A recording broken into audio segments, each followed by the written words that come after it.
9 दिसंबर 2022 को PLA troops ने Tawang sector के यांगसे एरिया में लाइन ऑफ एक्चुअल कंट्रोल पर अतिक्रमण कर स्टेटस को एक तरफा बदलने का प्रयास किया।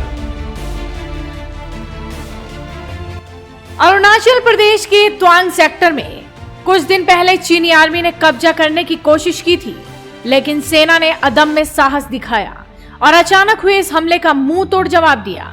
चीनी सैनिकों को न सिर्फ खदेड़ा बल्कि उनके नापाक मंसूबों को भी पूरा नहीं होने दिया। अब तवांग में मुंह की खाने के बाद ड्रैगन के तेवर बदल गए हैं। चीन के सुर बदले बदले नजर आ रहे हैं। अब वो भारत से अच्छे रिश्तों की दुहाई दे रहा है।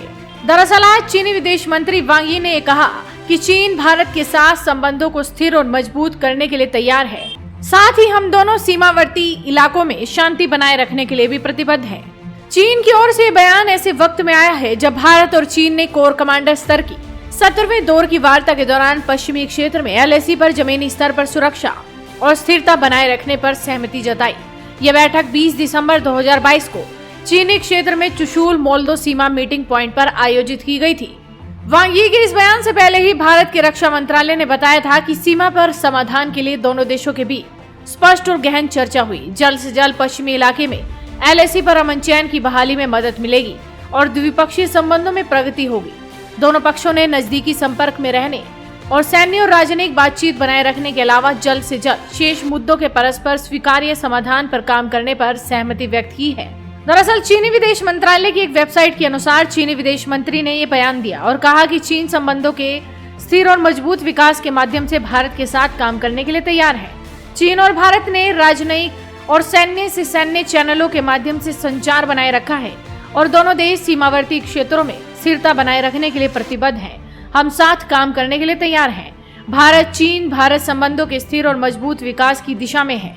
खबरें तो ये भी आ रही हैं कि तवांग में 9 दिसंबर को जो झड़प हुई उसके पीछे पीएलए की वेस्टर्न थिएटर कमांड का हाथ है।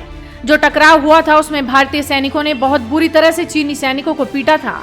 अरुणाचल प्रदेश के तवांग के यांगसे में भारत और चीन की सेनाएं आमने सामने थी। करीब 300 चीनी सैनिकों ने जब भारत की सीमा में दाखिल होने की कोशिशें की थी।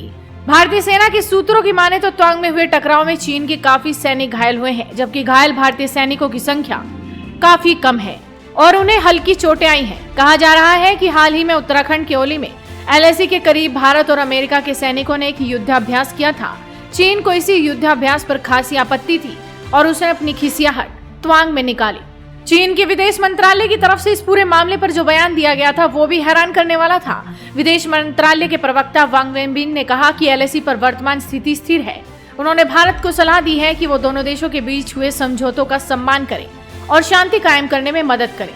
झड़प के बाद ही चीन की पीपल्स लिबरेशन आर्मी की तरफ से एक मिलिट्री ड्रिल का आयोजन किया गया था। दक्षिणी पश्चिमी चीन के शिजांग में हुई इस ड्रिल के दौरान रॉकेट फायर करने से कई और हथियारों का प्रयोग किया गया था। लेकिन अब पिटाई के बाद जो उनका बयान सामने आया है उससे पता लगता है कि मुंह की खाने के बाद चीन को अकल आ चुकी है और वो भारत के साथ अच्छे रिश्ते चाहता है। हालांकि ये देखने वाली बात है कि उनके इस बयान के पीछे सच्चाई कितनी है और कितना नाटक, क्योंकि इस तरह के बयान वो कई बार दे चुका है। लेकिन बॉर्डर पर हालात कैसे हैं ये आज पूरा देश देख रहा है, क्योंकि सवाल वही है कि आखिर चीन कभी गलवान, कभी तवांग, कभी डोकलाम इस तरह के हमले के लिए भारत पर आमदा क्यों है। वीडियो को शेयर कीजिए और जुड़े रहिए हेडलाइंस इंडिया के साथ।